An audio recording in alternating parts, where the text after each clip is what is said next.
আমাদের প্রতিদিনের অভ্যাসকে আমাদের দাস বানাতে হবে।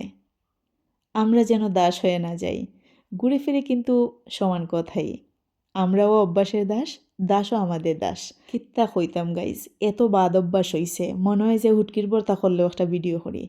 আর আমার হাইব্য লাউ আনছিলা, লাউ দিয়ে আজকে মাছের মাথা আপনারা লগে শেয়ার করলাম। তো দেখতেই পাররা পরে দিয়ে গল্প করলাম। তেল দিলাম, আদা রসুনের পেস্ট 1 টেবিল চামচ পরিমাণে দিছি, আর পেঁয়াজ দিছি, হলদের গুঁড়া দিছি, মরিচের গুঁড়া দিছি, ধনিয়া গুঁড়া দিছি, জিরা গুঁড়া দিছি। আর কোনো গুঁড়া দেওয়া লাগতো না। হলুদ, মরিচ, ধনিয়া, জিরা, দ্যাটস ইট। তো মশলাটারে বালা কইরা কষাইয়া মাছের মাথা দিলাইরাম। আর আজকের রেসিপিটা করবো আমার প্রিয় শাশুড়ি মায়ের হাতের রান্না আর কি। আমার মনে হয় তাইনের ওয়েতে যখন আমি রান্ধি, আমার মনে হয় তাইন আমার পাশে আসুন, যদিও তাইন আমার কাছ থেকে অনেক দূরে আসুন। আলহামদুলিল্লাহ বালা আসুন। অনেকে অনেক কিছু ভাবতে পারেন, আমার পরিবারের সকলেই আমেরিকাতে হন। তো যাই হোক, দেখতেই পারা আমি মাছ রেনানি মশলার সাথে বালা করে মিশাই লিছি। সামান্য একটু পানি দিলাম। আমি দেখতাম নানি আম্মায় ওলা রান্ধইন। আম্মায় যদি খান্দা থাকতা কইলানে অত পানি দিছ ওখানে, আর একটু কমাইয়া দিলাই না এখানে, মানে একটু কইলেও তাইন কইলা নেই তা কিচ্ছু।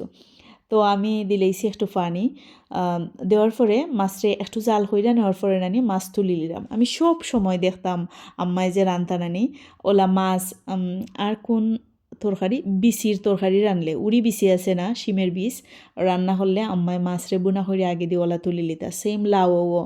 সো আমি তাইনটা ফলো করিয়া, তাইনের অনেক রেসিপি কিন্তু আমি থিঙ্ক করি আর করিয়া আমি ওলা করার চেষ্টা করি। অনেক মজা বালা লাগার।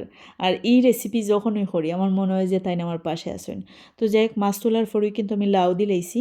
আর লাউ দেওয়ার পরে আর কিচ্ছু করা লাগতো না, উজুলের সাথে মাখাইয়া মুখাইয়া লাউ যখন সিদ্ধ হয়ে যাবগি তখন মাছের মাথা দিলাইমু। আর শুরুর থেকেই যদি মাছের মাথা লাউ দিয়ে রাঁধতে থাকি তে কিন্তু একবারে ডাইলা চাউলে খিচুড়ি যাবগি। লাউ ফুড়াফুড়ি সেদ্ধ হওয়ার পরে নানি ওলা মাছ দিবা, তারপর লাগে নানি জুল একটু বেশি হয়ে গেছে গি। আপনারা দেখতে পাইরা, কিন্তু আমি তো তরকারিটা খাইছি। লাউটা নানি অনেক মিষ্টি আসলো, শীতের সিজনাল লাউ তো অনেক মিষ্টি আসলো। সো খুব খারাপ লাগছে না, খুব মজা রইছিল। তো যাই হোক, ধনিয়া পাতা দিলাম। লাউয়ের সাথে ধনিয়া পাতা না হইলে মনে হয় যে মারাত্মক কিতা একটা মিস হয়ে গেছে গি। এরপরে আমি মাছরে আদা ভাঙ্গা করে নিলাম। সেম আম্মাই যেরকম করতে আমি ওলা করলাম। তাইন যদি আমার রেসিপি দেখেন কইবা বিটিও অত জুল দিয়া, তাইন খালি আমার ক্রেডিট দেন মানছে কইবানে আমি বলে ওলা ফানি দিয়া রান্ধি। জি না আম্মা, আপনি ইলা ফানি দিন না, ঠিক আছে, আমি একটু বেশি পানি দিলেইছি। That's why. তবে অনেক মজার, ট্রাই করতে পারেন।